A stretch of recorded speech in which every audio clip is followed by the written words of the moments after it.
Hello friends, welcome to the Future Academy. We are here for your better future. Let's learn, let's start the video. तो आज के इस video में हम chapter number 20 album के एक एक वाक्य के उत्तर देखने वाले हैं।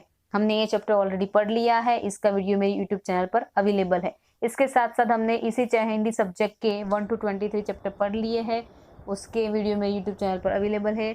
और 1 to 19 चैप्टर के क्वेश्चन आंसर्स के वीडियो भी मेरे यूट्यूब चैनल पर अवेलेबल है, आप देख सकते हैं। तो चलिए आज का वीडियो स्टार्ट करते हैं। नंबर 1 है, लाला सदानंद ने पुरानी पत्रिकाओं से शादीराम को क्या करने की सलाह दी।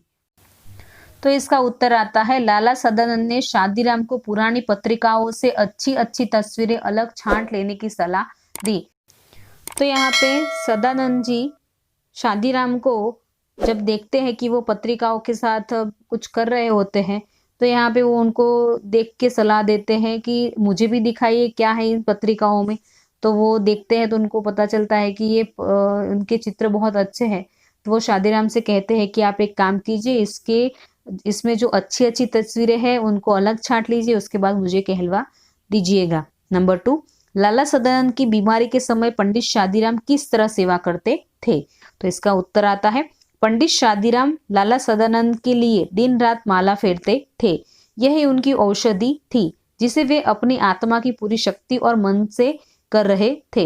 यहाँ पे पंडित जी जो होते हैं वो ऐसा मानते हैं कि भगवान से जो प्रार्थना की जाती है उसमें जितनी शक्ति होती है उतनी किसी में होती नहीं है। और यहाँ पे वो तो ना तो हकीम है, ना तो डॉक्टर है, ना तो वैद्य है, वो एक पंडित है। तो वो कहते हैं कि मैं मेरे मन की पूरी एनर्जी लगा के, पूरी शक्ति लगा के ये काम कर रहा हूँ और मुझे यकीन है कि इस काम से शादीराम ऐसे कहते हैं कि मेरे इस काम से लाला सदानंद जी की बीमारी ठीक हो जाएगी, ऐसा वो मानते हैं। तो वो दिन रात माला फेरते रहते थे वहां उनके पास में बैठ के। नंबर 3, लाला सदानंद ने शादीराम से अपने रुपयों का तगादा क्यों नहीं किया। तो यहाँ पे इसका उत्तर आता है, लाला सदानंद ने शादीराम से अपने रुपयों का तगादा नहीं किया क्योंकि वे उनकी विवशता जानते थे। यहाँ पे सदानंद जी को पता होता है कि शादीराम की परिस्थिति अच्छी नहीं है और यहाँ पे उनके पास पैसे भी नहीं है, तो वो कभी अपने पैसे मांगते नहीं है। नंबर 4, लाला सदानंद के सिरहाने रखी सख्त चीज क्या थी।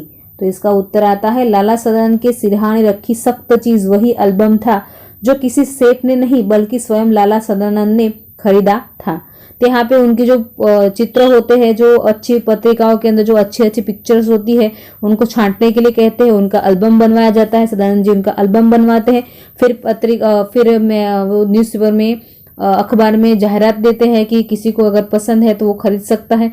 लेकिन यहाँ पर किसी का कोई पत्र नहीं आता, लेकिन फिर अचानक से एक पत्र आता है और वो कहता है कि भाई मुझे अच्छा लगा है और मैं खरीदना चाहता हूँ, कीमत की कोई परवाह नहीं है। तो यहाँ पे उनको पैसे मिलते हैं, शादीराम को उस एल्बम बेचने के पैसे मिलते हैं। लेकिन जब उनको पता चलता है, जब सदानंद जी बीमार पड़ते हैं और उनके सिरहाने रखी जो सख्त चीज उनके हाथ में लगती है, तो वो देखते हैं कि वो तो एल्बम है और ये देख कर उनको बहुत आश्चर्य लगता है। और यहाँ पे और वो कोई किसी सेठ ने नहीं खरीदी थी, लेकिन बल्कि लाला सदानंद ने खुद खरीदी थी, तब उनको रियलाइज होता है। नंबर 5, एल्बम सेठ से मैंने मंगवा लिया है, ऐसा सदानंद ने शादीराम से क्यों कहा। तो इसका उत्तर आता है, शादीराम ने सदानंद के सिरहाने एल्बम देख लिया था, इसलिए वह एल्बम छीनकर सदानंद ने शादीराम से कहा कि एल्बम सेठ से मैंने मंगवा लिया है, ताकि उन्हें शंका न हो। यहाँ पे सदानंद जी ये चाहते थे कि शादीराम को ऐसा कभी लगे ही नहीं कि उनके सर से वो जो पैसों का जो बोझ था वो हटा नहीं है, ये इनको महसूस ना हो। इसीलिए वो कहते हैं कि मुझे बहुत अच्छा लगा था, इसलिए मैंने मंगवा लिया, मैंने सेठ को पैसे दे दिए, ऐसा वो कहते हैं। नंबर 6, पंडित शादीराम के बचाए हुए 80 रुपये किसमें खर्च हो गए। तो इसका उत्तर आता है, पंडित शादीराम के बचाए हुए 80 रुपये लड़के की बीमारी में खर्च हो गए। वो पाई जोड़ के पैसे इकट्ठा करते हैं, लेकिन जब उनके पास 80 रुपये जमा हो जाते हैं तो वो सोचते हैं कि चलो इतना दे के मेरा थोड़ा बहुत कर्ज उतर जाएगा। लेकिन यहाँ पे उनका बेटा बहुत ज्यादा बीमार हो जाता है और उसके बीमारी की दवाई लाने के खर्च में ही वो पैसे खर्च हो जाते हैं। नंबर 7, पंडित शादीराम पुरानी पत्रिकाएं क्यों नहीं बेच देते थे। इसका उत्तर आता है, पंडित शादीराम के स्वर्गीय बड़े भाई के समय की पत्रिकाओं को देखकर रोते बच्चों के आंसू थम जाते थे, इसलिए पंडित शादीराम पुरानी पत्रिकाएं नहीं बेचते थे। यहाँ पे उनके घर में कोई बच्चा अगर रोता था तो वो उन पत्रिकाओं को एक आध को उनको हाथ में दे देते थे। इससे क्या होता था, बच्चे रोना बंद कर देते थे और उसके साथ खेलना शुरू कर देते थे।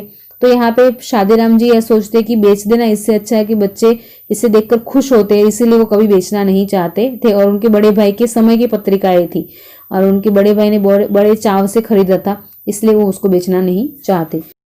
तो यहाँ पे हमने इस चैप्टर के सारे क्वेश्चन आंसर्स देख लिया। आई होप कि ये सारे आपको समझ में आ गए होंगे। अगर आपको कोई क्वेरी है तो आप कमेंट सेक्शन में लिख सकते हैं। वीडियो पसंद आया है तो लाइक प्रेस कीजिए एंड सब्सक्राइब नहीं किया तो सब्सक्राइब कीजिए। बेल आइकन को क्लिक करना मत भूलिएगा। एंड नेक्स्ट वीडियो में मिलेंगे हम, तब तक टेक केयर, बाय।